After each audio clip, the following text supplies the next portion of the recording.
ಇವತ್ತು ಬಾಳೆಹಣ್ಣಿನ ರಸಾಯನ ಮಾಡೋದು ನೋಡೋಣ. ಆಲ್ಮೋಸ್ಟ್ ಹಣ್ಣಾಗಿರೋ ಬಾಳೆಹಣ್ಣನ್ನು ತೊಗೊಂಡಿದ್ದೀನಿ.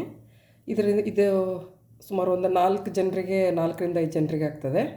ಸೊ ಹಣ್ಣು ಸಿಪ್ಪೆ ತೆಗೆದು ಸಣ್ಣದಾಗಿ ಕಟ್ ಮಾಡಿ ಇಟ್ಕೊಳ್ಳೋದು. ಮತ್ತು ನೀರು ಸೇರಿಸದೇ ಇರೋ ಹಾಲನ್ನು ಕಾಯಿಸಿ ಆರಿಸಿ ತೆಗೆದಿಟ್ಕೊಳ್ಳೋದು. ರೂಮ್ ಟೆಂಪ್ರೇಚರಿಗೆ ಬರಬೇಕು, ತಣ್ಣಗಾಗಬೇಕು.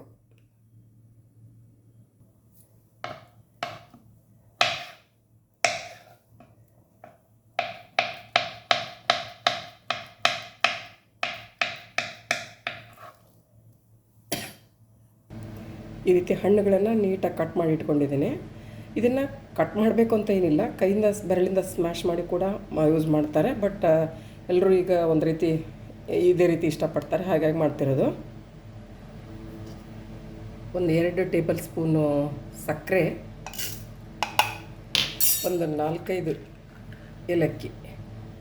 ಇದನ್ನು ಬಿಡಿಸ್ಕೊಂಡು ಇದರೊಟ್ಟಿಗೆ ಮಿಕ್ಸಿ ಮಾಡಿಕೊಂಡು ಸಕ್ಕರೆ ಪುಡಿ ಮಾಡುವಾಗ ಅದನ್ನು ಹಾಕಿ ಇದನ್ನು ಹಾಲೊಟ್ಟಿಗೆ ಸೇರಿಸಿ ಕರಗಿಸಿ ಆಮೇಲೆ ಹಣ್ಣುಗಳನ್ನು ಸೇರಿಸೋದು. ಹಾಲು ಪೂರ್ತಿ ರೂಮ್ ಟೆಂಪ್ರೇಚರ್ಗೆ ಬರಬೇಕು, ತಣ್ಣಗಾಗಬೇಕು, ಆಮೇಲೆ ಸೇರಿಸೋದು. ಇದು ಇಲ್ಲದಿದ್ದರೆ ಒಡೆದು ಹೋಗ್ತದೆ ಹಾಲು.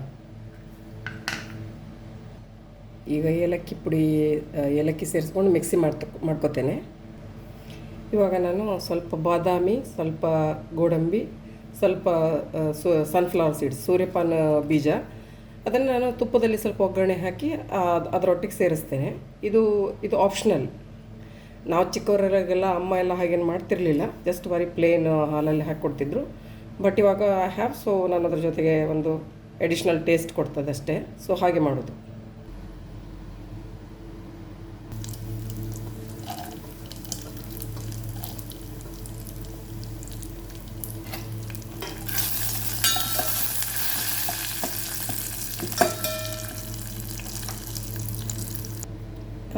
ಈ ಏಲಕ್ಕಿ ಬಿಡಿಸಿರೋ ಸಿಪ್ಪೆನ ನಾನು ಬಿಸಾಡೋದಿಲ್ಲ. ಟೀ ಮಾಡುವಾಗ ಅದರೊಟ್ಟಿಗೆ ಕುದಿಯುವಾಗ ಹಾಕಿದ್ರೆ ಟೀ ಒಳ್ಳೆ ಆಗ್ತದೆ, ಒಳ್ಳೆ ಪರಿಮಳ ಬರ್ತದೆ. ಇದಕ್ಕೆ ಹಣ್ಣು ಹಾಲು ಎಲ್ಲ ಮಿಕ್ಸ್ ಮಾಡಿದ್ರೆ ಆಯಿತು.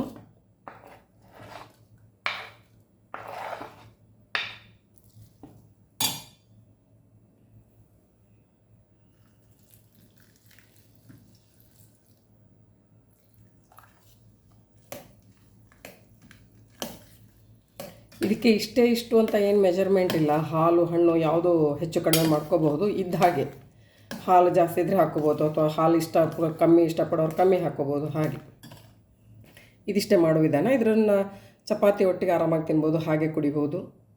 ಒಮ್ಮೆ ಟ್ರೈ ಮಾಡಿ ನೋಡಿ. ಸಿಂಪಲ್, ಎಲ್ಲರಿಗೂ ಗೊತ್ತಿರುವಂಥದ್ದು ರೆಸಿಪಿನೇ ಇದು.